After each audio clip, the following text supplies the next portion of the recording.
Welcome to today's masterclass, Rage into Riches, how to alchemize your anger, turn that rage into beautiful riches in your finances, in your business, and your life.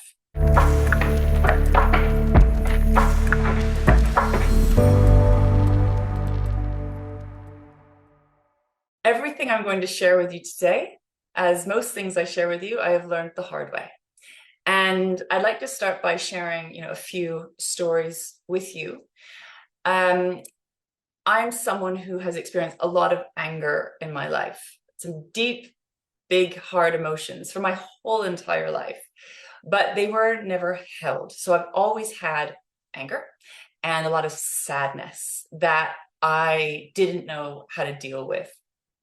And as a child, I had these big feelings and big emotions that were not held. They were shut down and they were shamed. And so by the time I was 8 years old, I learned to put it on lockdown, that there was no room for anger. There was no room for sadness. And what started to happen when I was 8 years old is I started to develop vaginal thrush and started to have real sort of digestive issues, which the doctor was very concerned about and confused about, that usually children who are experiencing that are being sexually abused. And so there was a lot of concern around what was going on with my physical body. At that time as well, I started to quite seriously disassociate. I started sleepwalking in very dangerous ways at night. I was daydreaming and quite seriously in the classroom. I couldn't really focus. I couldn't pay attention. And that was the beginning of my journey of sort of disconnecting or disassociating from myself. What I learned to do, I then turned all of these emotions inward into what I would call self-harm. So I started to first go out with lots of destructive behavior through drugs, alcohol, very unhealthy sexual experiences, then went into a deep, dark depression, started to develop eating disorders, and basically just turned against myself with quite serious, self-harm in different ways. Then I entered the world of spirituality, right, which was my saving grace. It helped to elevate me out of the deep depths of darkness and start to come home into connection, a sense of meaning, a sense of purpose, a sense of love, a sense of belonging. And when I was 18 years old, that's when I had my vision, my first vision of what I was here to do on this planet and my purpose and all of that, which ignited me into my healing work. But what had happened is I kind of pulled out and started to disassociate and to come home to myself through spirituality, in a way through leaving my body. And it was a very important stage and phase, and I learned a huge amount. But it was also quite disconnected or disassociated from my body, and I pulled out. Then, as I was working as a healer, so I was all about giving, all about service. I'd sort of completely abandoned myself, and I was all about serving humanity, which is very, very beautiful. I was still missing the essential ingredient of myself, the core of it, but I was like a channel, healer, bringing through very powerful information, learning so much. It was a very, very powerful time. And one of the things that I learned at this point was some really interesting things I wanted to share. So people would come to me at that point. I was just a general healer. People would come to me with anxiety, with depression, with grief, and going through kind of difficult life changes and life circumstances. And I would help them navigate through what was going on in their life. I was tapped in at that point to soul wisdom and understanding their soul's journey and what was happening and why it was happening. One of the interesting things, right, when someone would come with anxiety, I would feel anxiety through their body, and we would work on kind of regulating their nervous system, I would now say. I didn't have that language then. But one of the things that was super interesting, when people came to me with depression, I never felt depression in their body. I was like, it wasn't depression. And when I went deeper into the body under depression, what I found was suppressed rage, suppressed anger, suppressed energy. And then we'd go with the client and start working with them on that. And that's when they'd start, their energy would start shifting and moving, and they'd shift out of depression into something else. be reignited back into their energy again. So I learned about suppressed anger and suppressed rage through working on my clients' bodies, because I was so disassociated from myself. I wasn't aware of where this lived inside of me. But slowly but surely started to understand through my, gut health issues and the physical health problems I was having, that I had to also look within. So I was looking within, but I just like to focus on helping other people more at that point. And started to discover some really kind of, shadowy, unpleasant parts of myself that were living inside of my guts, living inside of my body and living inside my belly. Now, in the spiritual world, right, obviously anger is bad. We're supposed to be love and light and peace and harmony and be a good human. So I was really trying hard to be this very enlightened spiritual being, which I would get to and can get to still with going into those kind of heightened, more expansive states of being, but found that my angry human would kind of call me back in, and have these real bursts of anger, bursts of rage, frustration, but then again would take it and really just turn it in on myself. So I made a very, very clear decision from the trauma and pain that I went through that I would not put it out, right? So what I went through, I was like, I will not do that. I will not actively, aggressively hurt and harm another human. But instead, what I did was angrily and aggressively hurt and harm myself. I turned it in. And it took me a long time to realize that's what I was doing. And it took me a long time to figure out how to turn that around. But essentially, what we're talking about was, suppressed anger or suppressed rage. This emotion that I found I couldn't really get away from. So I could bliss out in meditation, or I could bliss out through healing session. I could find peace, but it would come back up again. And again, through raising my children, I think that raising children is, the best lesson for where you still haven't worked your shit. Because before kids, I could be all like healer, and then kids are fantastic at exposing the shadow and exposing the parts that like aren't evolved yet. And I remember thinking, wow, like I've never loved someone so much, and I've never felt as angry as I feel towards these little humans, right? So it was quite extraordinary to realize, oh my God, what they would bring up. But again, because of what I went through, I was fiercely committed to conscious parenting and working my shit and not like projecting onto my children and all of that. So I've been doing this deep inner work for a long, long time, but it would still kind of leak, right? In marriage as well, right? And probably in my marriage is the one safe place where I felt like I could actually sort of be unreasonable and unenlightened sometimes. But what I've found is anger never ever, like an unhealthy expressed anger, never ever served me and never ever got me what I wanted. And as we moved a little bit further down the line, when I started working with money and working with money blocks, right? And what is stopping me or blocking me from welcoming in the heart, body, soul aligned wealth that I'm here to create and experience, right? Then we came up against this anger again, right? This power, this suppressed energy. And for a long time, I was really scared of it. I didn't really understand, because I was like, money is power, right? Anger is power. What is this energy? And I had been very, very clear that I did not ever want to, well, at least consciously, create any hurt or harm, right? So money and business, all of that, I was just like, no, I don't want anything to do with it. I'd only seen these unhealthy examples of it.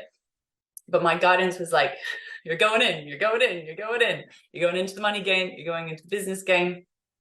And I fought it a lot, kicking and screaming. But essentially, I was scared of this power. I was scared of this energy. And I didn't know, I only knew kind of unhealthy versions of it. And I didn't know really at that time that there was a way to work with anger in a healthy way and in a conscious way. So this has been kind of a long road of trying to understand it. And again, not wanting to be causing overt hurt and harm. So like not really knowing what to do, but then turning it inward. That's just a little bit of a sort of story entry to where I am with this work now. It's been a long and painful road to figure this out for myself. But I've always seen it, how it works in other people's bodies. It's one thing to see it or know it for someone else. It's another thing to alchemize it and transform it for yourself. We usually have big, beautiful blind spots for the self. So, and I found some absolutely stunningly gorgeous things when it comes to, money, when it comes to wealth creation, when it comes to power, when it comes to creativity. And anger, right, is a really powerful kind of activation for that when it's held and when it's worked with consciously and mindfully.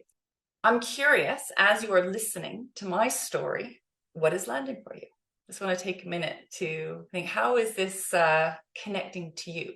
What is this bringing up for you? I'd just like you to think about that for one minute. How is my story kind of igniting maybe parts of your story? Just breathe into that for just a moment.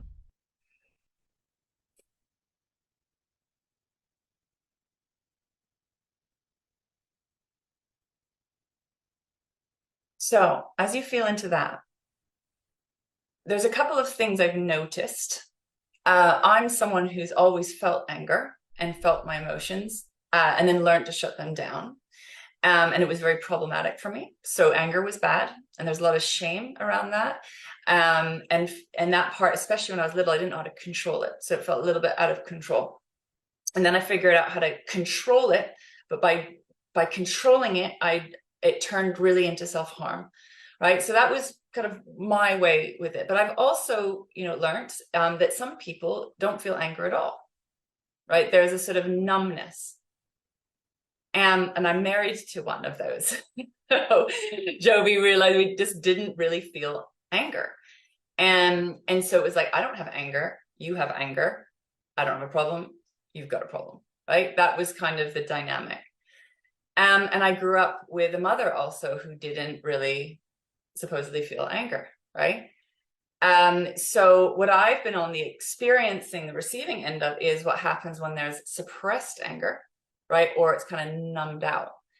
And I find this really, really interesting. And so I'd like you to just think about where you sit with this. Would you say that you're someone that feels anger and struggles with it? Or would you say you're someone that doesn't feel it, right? Is kind of numb to it? And just have a little sense of where you sit with it. There may be another expression of it as well.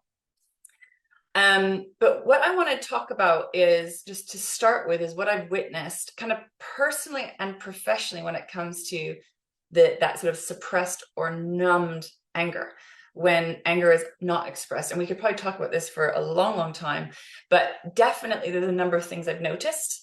And one is, what I would call energy leaks. So there's like, I don't feel anger, but actually it can kind of have little outbursts, right? That's what I had with my mum growing up. She'd be like, I'm lovely, I'm sweet, I'm kind. But if I've kind of, little Lara would come and poke the bear and there'd be a shh like that, like this little outbursts, little attacks. And then back to, I'm sweet and I'm lovely, right?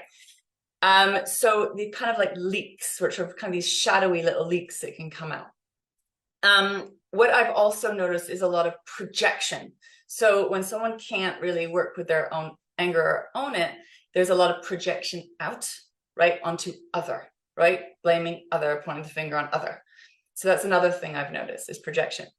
But also, and I think probably, it's all important, but ill health. So again, I learned this as a healer, that suppressed anger will start to leak, right, through physical health issues, mental health issues, kind of emotional imbalances. So it does leak, right? Even if we're not feeling it or we're not connecting to it, it will show up, and it will show up in problems with other parts of our lives. And again, this is what I learned the hard way through my ill health and my body, my raging vaginal thrush, my belly full of bloating, right? And it was like the body speaks to us. It is speaking to us. It is crying out to us. But we tend to just squash it, right? So we want to think about how the impact of suppressed anger or numbed anger and what that does. And just to start to be aware. And then the other side is, again, what I probably experienced more about, seeing more, is like these kind of uncontrollable outbursts of anger, right? Which we also see a lot. where there's like hurting and harming others, these like kind of outbursts of anger. And this is probably what we see more of. And it's particularly why, like, you know, good-hearted spiritual people don't want to be that. So we're like, I want to be kind and nice and a good human. I'm not going to be that. But often we'll see these like outbursts or attacks, right? Violence, verbal violence, physical violence, sexual violence, psychological violence, right? Where it's not being held at all, and it's being completely kind of out of control out there in the world, in our inner worlds, in our like homes, and out in the wider world. So of course, you know, mostly we don't want to be that, right? But this is, again, they can feel quite out of control outbursts of anger. So these are, like, I would say, two versions, if we're going to kind of dumb it down, right? One that's sort of numb and suppressed, and one that's like out of control and expressed, outbursts of anger. These are the sort of two main things that I wanted to highlight today. And I wanted to think about where do you feel you sit on these kind of two more extreme spectrums in your relationship with anger? Like, what happens for you? Are you kind of suppressing it, squashing it, pushing it down? Are you having these out of control outbursts? How does anger currently show up in your life? Just like you have a think about that for a minute. It may be in a blind spot. If it's suppressed, you probably won't know yet.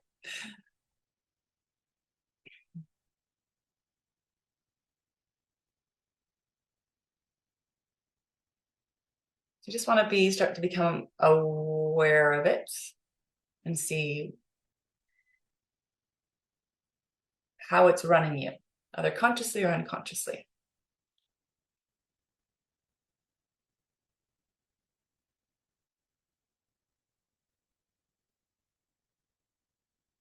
And like with everything, you may be getting by now that I like to be the wealthy witness, to witness what's happening from a place of non-judgment, just to witness what's here, right? Witness what's here.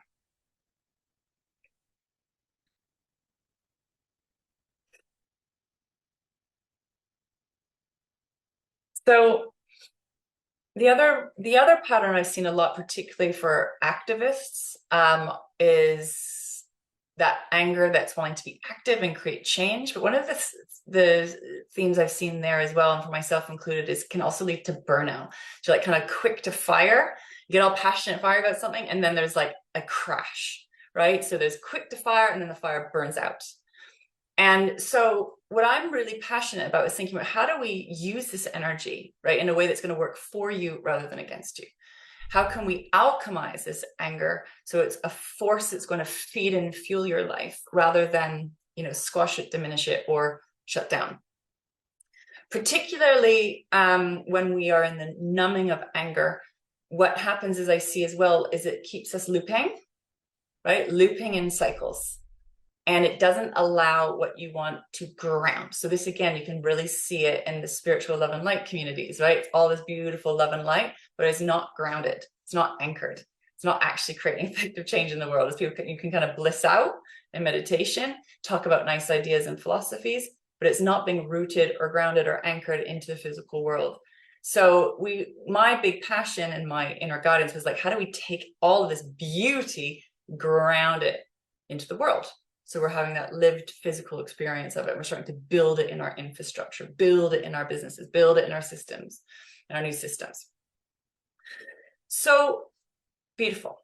Please share in the chat if there's anything that's coming up you'd like to share with us, what you're seeing, what you're witnessing,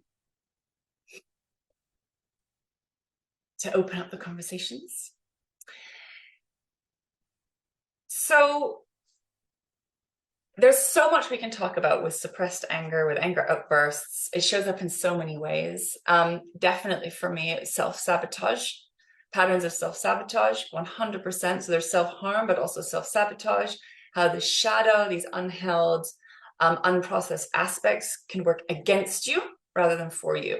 So what we're wanting to do is rewire and realign these energies so they're working for you rather than against you. And I found this out through the surface symptoms, right? The problems on the surface: money problems, health problems, relationship problems, sex problems, energy problems, unable to, like, self-harm problems, self-sabotage problems. That was the surface level symptom. And then through getting curious about that, I was able to understand what was going on deeper and deeper levels. So this is why I'm always like, we got to look at the pain. We got to look at the problem. We got to face the symptoms. The symptoms are trying to speak to us, right? There's information here. So what I would like to share is sort of the philosophy of kind of what I've found with working with anger, kind of consciously and mindfully. And it's a philosophy. It's one, I guess, for you to play with and figure out what feels right for you. But how I've found anger to be is that it's like fire, right? It's a power. It's an energy, and it's not good or bad. It's not good or bad. It's just energy, and it's how we use it. So if we think about anger like fire, fire can burn, destroy, kill, devastate. You think of a wildfire, it burns everything down, right? It can create hurt and harm. But equally, that fire can cook your food, be a beautiful candle, a fireplace, fire pit to sit around and sing songs around, or be warmed by, heat your home, keep you warm, fuel you, nourish you. And it's really about how we use it, how we hold it, and what we do with it. That counts. So it is very, very important that we work with it consciously and mindfully and learn to be the leaders of it. So it is not the leader of you, right? So if you're not leading it, it's going to be leading you. And start to work with it, right? Rather than against it. And for me, this is about how we're using it, how we're using this power, and trying to be conscious with it. Try to be conscious with it. So what I found is there's a lot of intelligence with anger as well. So for me, sometimes when anger rises, there's a number of things going on, but one, it can be a real indicator around your personal boundaries being crossed. So it can tell you where your no is or isn't. And for me, there's an indicator. If there's anger, I'm like, there's a boundary that was crossed, right? Something's not feeling right here. And it can take a minute to interrogate, for example. It can also, right? And what I found particularly around money, it can be a real block to money, right? Blocking your anger, blocking your power, can also be blocking your money and blocking your finances. It's not always sort of in a direct way like that, but indirectly. I like to think of it as an energy and a resource. And we want to be channeling it in the right way, channeling it for you rather than against you. So what I found is that there's really incredible positive expressions of anger when it's held, when it's embodied, right? It can be used to kind of ignite you, energize you, fuel you, that fuel to your fire, right? To create in your business, to create in your life, to share, to give. It's an energy to fuel you, right? To create change and transformation, to alchemize maybe that pain and turn it into purpose, right? Alchemizing that pain and turn it into prosperity. When it's held. So ultimately, we want to take that anger or that rage that's not being held or not being expressed in a healthy way, right? And transform it into creative power and conscious creation and fuel to energize you to move forward. And it is possible, but it's a bit of a journey. So that's the kind of the philosophy and the idea and what's available on the other side, the pain portal to prosperity, I like to call it, or from rage into riches. But what I'd like to do is kind of help you with a very simple step-by-step process to support you with your anger, and help you to channel it, right? We want to channel it. So before we do that, I wouldn't mind just drawing you my little stick person.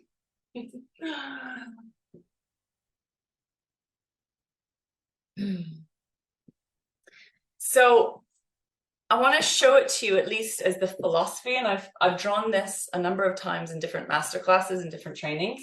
But what I would like to do is just show you what's available so we can help to get this energy flowing.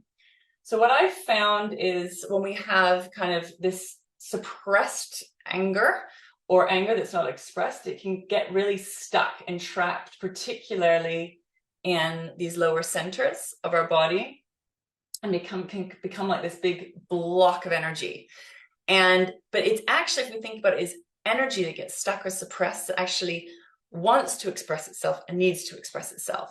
Again, with the love and light, we tend to be kind of sort of cut off here. We go all up here, but we disconnect from down here. We disconnect from our feelings. And when we disconnect from anger, or shut it down or suppress it, right, we have this whole underworld going on that's incredibly shadowy. And I think this is what we see mostly in the world, personally, where we see a lot of unheld, unprocessed, anger and trauma. And we have the above ground presenting some information up here that's not integrated. So this is my big, big passion, particularly when it comes to business and leadership. But what we want to do to help down here is to help to sort of transform it and alchemize it. Because if we think about it as just energy that's suppressed, it needs to go somewhere. It needs to flow. It needs to move. And when it's held, when it's heard, when it's honored, when it's given a space to create, it will do all sorts of beautiful things, right? It's consciousness when it's held in leadership. And what I found is this energy will naturally kind of move down through the perineum, right down through the perineum, and go down and root down into the earth. It's an energy that wants to connect and create. And this is why I'm often get you guys to anchor or imagine anchoring down into the center of the earth. We want to take your energy down, connect it to the planet. But this also creates these root systems, the energetic root systems. Goes down into the earth, and we start kind of co-creating in the underground. Just like roots, we now know that the roots of trees, they're communicating with each other around the world. We also, the same thing happens with our bodies, which is very, very, very cool. It also, as a sort of firepower, rises up, wants to rise up and to be expressed through your heart center, through your throat, through how you're communicating, right, and out into the world. So when I draw these energetic, what we call the toroidal field, right, this anger, right, is this power of creative energy that wants to express itself and to be expressed out into the world and be shared down into the world. And when it's alchemized, when we've alchemized that anger and we're expressing it in a healthy way, it is pure creation. It's pure creation. And this anger energy, this consciousness, knows what needs to be burnt down and what needs to come to life. It knows what needs to die, and it knows what needs to be born. It's got a consciousness. It's got a consciousness. So it's a transformational energy. It is a transformational energy. And it is interconnected with all of life. So it knows what's a life-giving energy. It knows what's a life-taking energy. And what I found is we can figure out how to dismantle, right, the unhealthy expressions of anger, which create mostly unconscious, sometimes conscious hurt and harm, and alchemize it into something that becomes pure creation. So this is where we want to go with it. It's perfectly imperfect, right? Mostly there's a lot of kind of shutdown and suppression of it, of this energy. It's pretty next level in some ways, because this is really about aligning you to your power, right? So just breathe into that for just a minute. This energy knows how to create. It knows how to connect, and it's actually a life-giving energy. And then it feeds and fuels, right? And it ends up kind of feeding and fueling back into you as well. And this is where we want to go, through the heart center. So we alchemize it through your heart center, which is bringing you into love and unity, into then expression of that energy from the throat, through how you're communicating, what you're saying,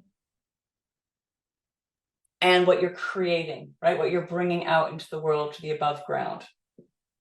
So this is the beautiful kind of what I would call the healthy expression of anger, when it's given room. It's this, when the fire, that creative fire, can start to create.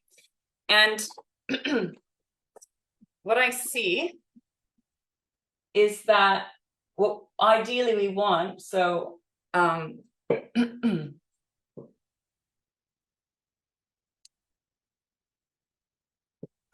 what I see with the unhealthy kind of expressed anger of these, like, let's say violent outbursts or the suppression, what we want to do is learn how to kind of work that fire.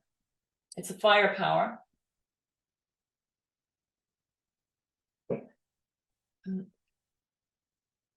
A fire underneath you that fuels you.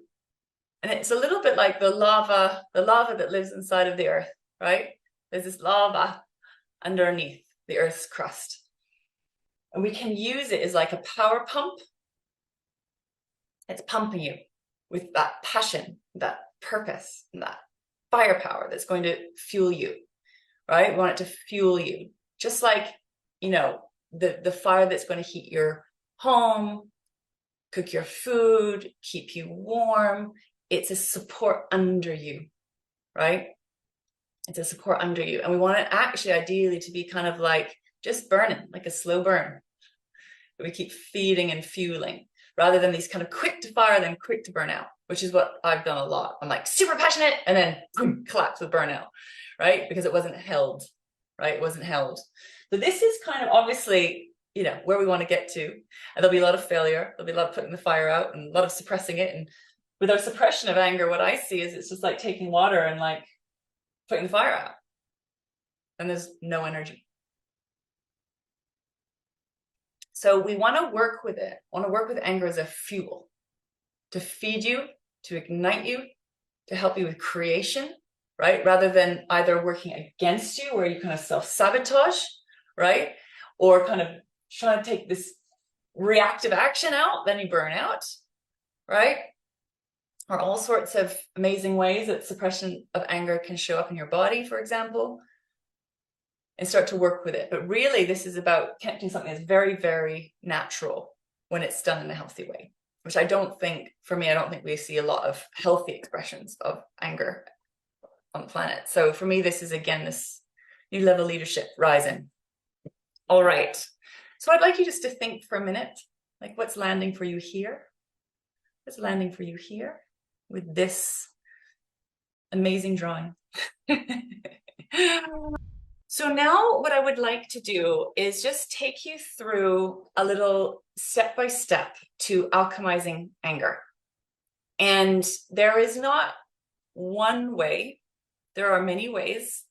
And if your anger has been kind of shut down or suppressed, or you've been numb from it, disconnected from it, again, it's going to be like kind of a messy journey of exploration. It's going to be messy. It's going to be imperfect.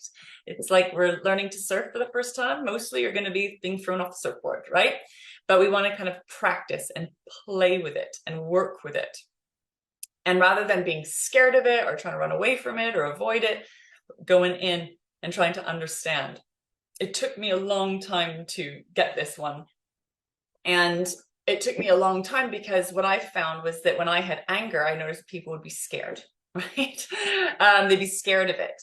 And so I'm actually very good at receiving anger and sitting with anger and being with it, because I've learned how to have to do it for myself, where we can then understand that if we sit with it and hold it and listen to it, there's a beautiful world underneath it, right? And around it. And there's this whole beautiful gift on the other side if we can create a safe space for it. So I'd like you to have your pen and paper just to write down some simple steps. And this is what I found with anger. And again, you can play with your anger and figure out what your anger wants and needs. And here's a few steps for you. My number one word of advice would be never take action from a reaction. So when you get angry, stop. And create sacred space for yourself. So first, there's the anger, there's the impulse, maybe you want to do something or not do something. Stop. And create sacred space for yourself. to work consciously and mindfully with this emotional response, this emotional reaction. So you can do this in lots of different ways, but essentially what you want to do is create a space where you can feel your anger and to start working with it. So I recommend some safe space where you won't be interrupted. And what you do inside of this safe space, there's lots of different ways that you can play. You can meditate, you can journal, but this next step, once you've found sacred space, is to feel it. So feel into your body, right? Feel in your body. Where is this anger or this trapped anger showing up in your body? Where do you feel it in your body? So how is it showing up in your body? Is it tightness in your throat? Is it tightness in your belly? Tightness in your stomach? What are the physical sensations happening in your body? Feeling it. How does it manifest in your physical body? And just start to witness, be that wealthy witness. And again, in no particular order, you could do this first, but give it a voice. Give your anger a voice. What does it have to say? What does it have to say? So journaling is a really great process for this. We did a training called Write into Wealth. So you can use that Write into Wealth process for this, where you want to give yourself a chance to vent. So this is the unenlightened, shadowy feelings, responses. It can be as nasty and unpleasant as you want. Get it out. Get that kind of venom or get that poison out of you. Write it out. Write it out. The most unenlightened, unkind, shadowy feelings and thoughts. Get it out. And why you want to get it out is because if you don't, it starts eating you up. So first there might be this kind of bleh that comes out, right? So you might want to do that first. You might want to write first and then feel where it is in your body, or feel it where it is in your body and then write it out, get it out, give it a voice. What does it have to say? And what I've found with anger is there's your initial reaction. And then as you start giving it a voice and letting it speak, and at first it's venomous and ugly, and then it starts going down and down and down. And we actually start to move beyond anger into deeper feelings.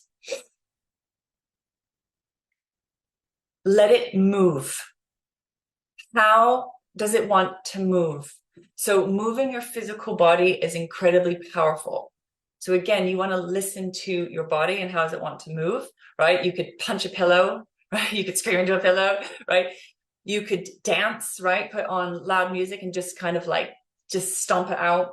Go for a run, go to the gym, move it through your body. So physicalize it. Very, very powerful to get anger moving. So it goes from being trapped, where it's starting to eat you up inside, to moving it through your body. So think about movement, right? And again, it might not all happen in this exact order. You might want to move first. You might want to go for a run, right? Or go for a swim, or go to the gym, or dance, and then go into feeling in your body, then going into writing. So it doesn't need to be in this exact order. So we're feeling where this anger lives in the body. We're moving it through the body, right? We're listening to it. What does it have to say? We're giving it a voice.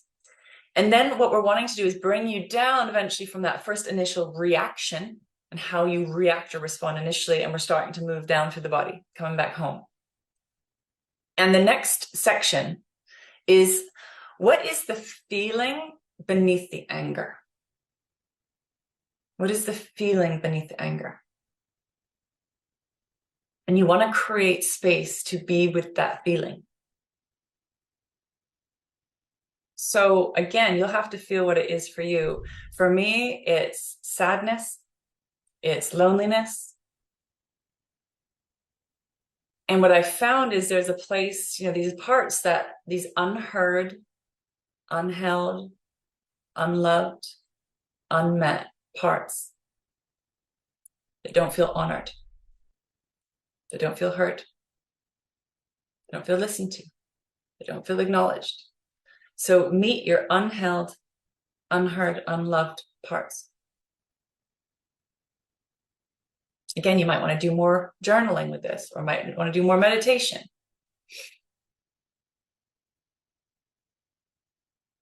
What do they need?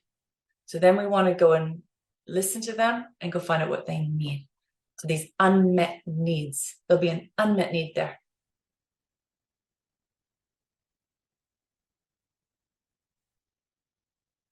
And so going to hold, right?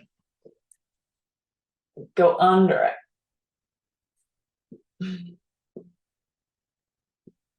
So we're moving into learning how to hold, when I say hold yourself, hold your wealth, right? Hold here and honor an aspect of yourself that I would say probably hasn't been heard, held, or honored before for all sorts of historical reasons.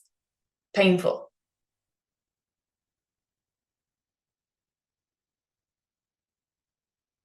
And it can be quite devastating at first to even see that or feel that, these parts of yourself that haven't been heard, held, or honored, that have been maybe hurt or harmed. That can be a very shocking and very upsetting, very painful experience. So it's deep, deep work. It needs a lot of safety and a lot of space and some patience with yourself as you're starting to navigate down.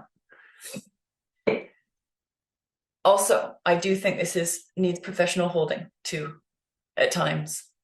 So don't expect to be able to do this all by yourself all the time as well. Side note. Okay. So we're getting down into these unmet needs, right? So once we're hearing, holding, what do they need, right? This is where we go into the lack or go into these money blocks. And this is part of the rewire to receive process. We're going down and deep and under, down, deep and under. And what I would say with this is you're going to be going deeper than most people are willing to go, right? You're going to be feeling more than most people are willing to feel. You're going to be facing more than most people are willing to face. You're going into the underworld of yourself, and also of probably, I would say, like the collective consciousness of what is acceptable and unacceptable. You're going deep into the roots, deep into the root system. So this needs a little bit of time as well. But what I want to take you into next, right? Not to fast track, but this it might take you some time just to even understand this. What I've learned is that when you're going in and meeting your needs and learning to hear, hold, and honor yourself, this will in time start to build the infrastructure of your business, right? The infrastructure of what you need as a body, what your being needs in your body and your business and your life. So it starts to, once we start getting the inner game of this, it starts to build out, you start to build out new infrastructure in your life, in your business, in your finances, and it starts to eventually mirror out, just to give you that head information. So you might be like, why the hell am I doing all this? This is part of integrated wealth and going deeper and deeper and deeper, holding yourself, holding your wealth, and then what you're building from there will have a much more kind of more solid structures and systems of support for you and for your business. So then once this is being heard, held, and honored, right, and your needs are being met, this is where we start getting the fire pumping, right? When your needs are met. So essentially, when you are well-resourced, and resourced financially, but resourced emotionally, energetically, right, on all the levels. Money is the activator, but it's so much deeper and richer than money alone. This is about you being well-resourced, right? When your needs are met, all of them, including financial needs. We start wanting to tap into the consciousness of the energy that lives deep, deep down to the depth, deep, deep down to the root system. And start to get curious, like, what does this energy want to do? So this is where we start to turn from like an energy leak, right? And we're going to hold it, this rewire to receive, sealing up those money leaks, and then start to be like, what is this consciousness, this thing that's been this maybe destructive anger? into healthy creative anger. We're starting to rewire it into an energy that's going to work for you rather than against you, right? What does this energy want to do? What does it want to create? What is this energy passionate about doing, changing, transforming? And there's a consciousness that lives in this creative energy, that it's part of you, it's part of your seed, it's part of you. And it's deeper than you, like it's interconnected with more than just you. But it starts with you. You're the igniter of it. What messages does it have? What information does it have? So again, you can do this through journaling, you can do this through meditation. And this is where we start to get inspiration or creative energy to refuel your fire, to come back into creation, conscious creation. We're feeding yourself and we're feeding into life and we're feeding into your business, right? We're getting that energy flowing again.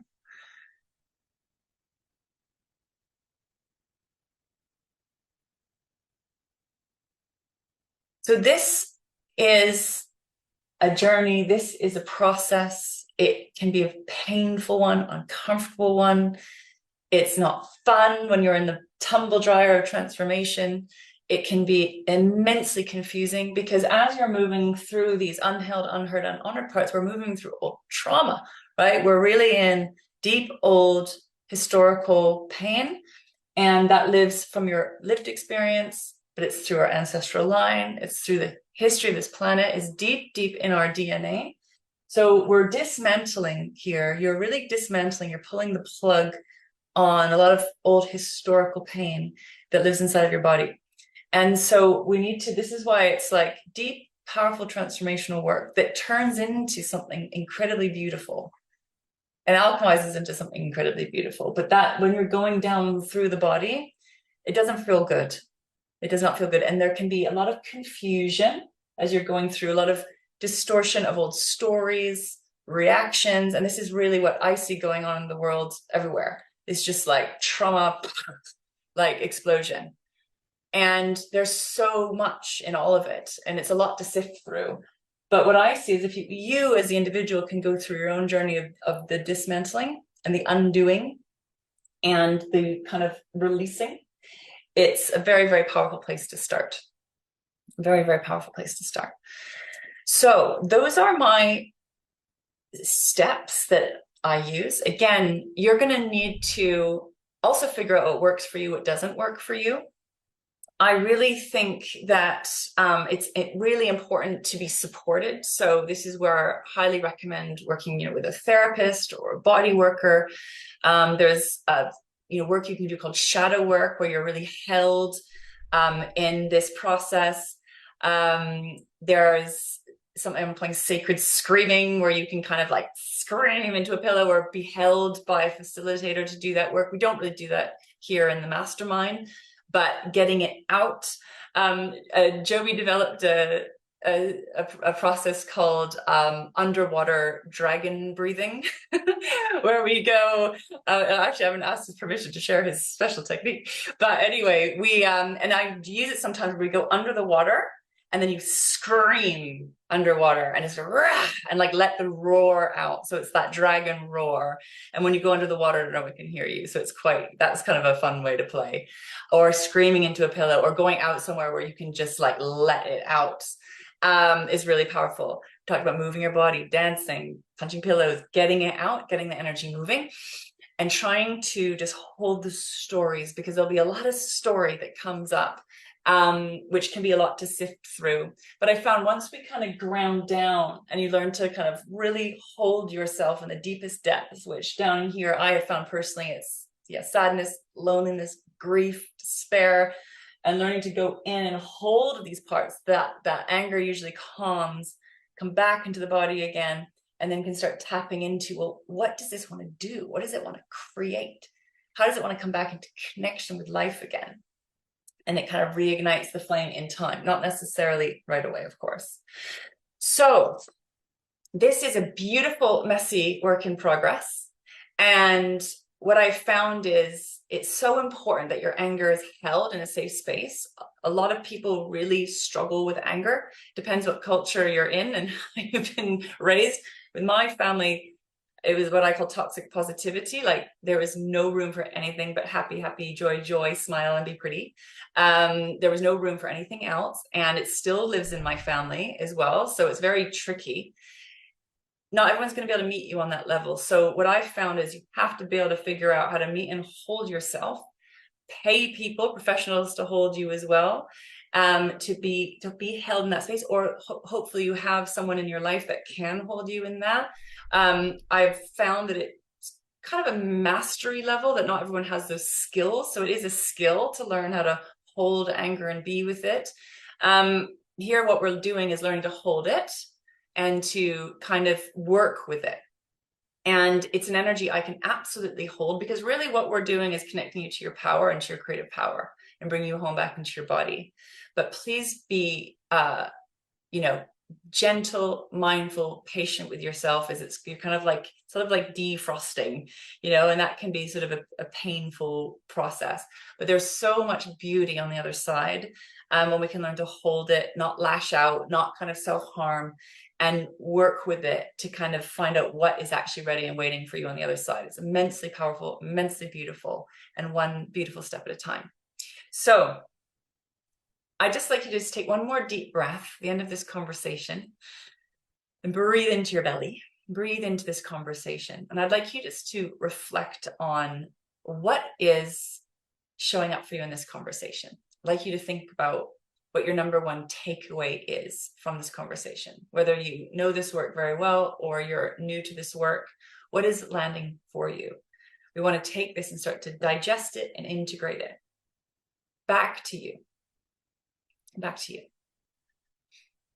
I'd like you to reflect on how anger affects you, how your anger affects you, either suppressed or unheld. Or if you've already done a lot of deep anger work, it's like, ooh, what's this anger calling you into next, right? It wants to take you deeper into a new level of creation, a new level of power, a new level of leadership that lives right in the belly. What is the impact of suppressed or unheld anger in your life? How does that show up? I want you to start to become the witness of that. What does it do when it's unheld or unexpressed? And that might be in a blind spot right now, or it might be very much alive and visible. What is the impact? What does it do? My unheld anger burns me out.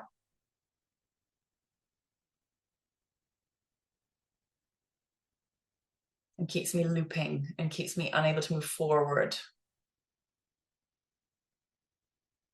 Right. And then how does this impact your finances? That next level of wealth creation.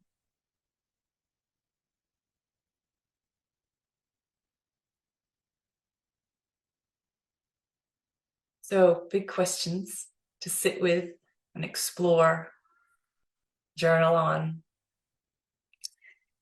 And just a reminder, I'm going to say one more time, that when there's been suppressed anger and you start to wake it up, it can be a little bit overwhelming, right? So one step at a time, make sure you're held and supported, getting all the support you need to navigate. And we're here to support you as well.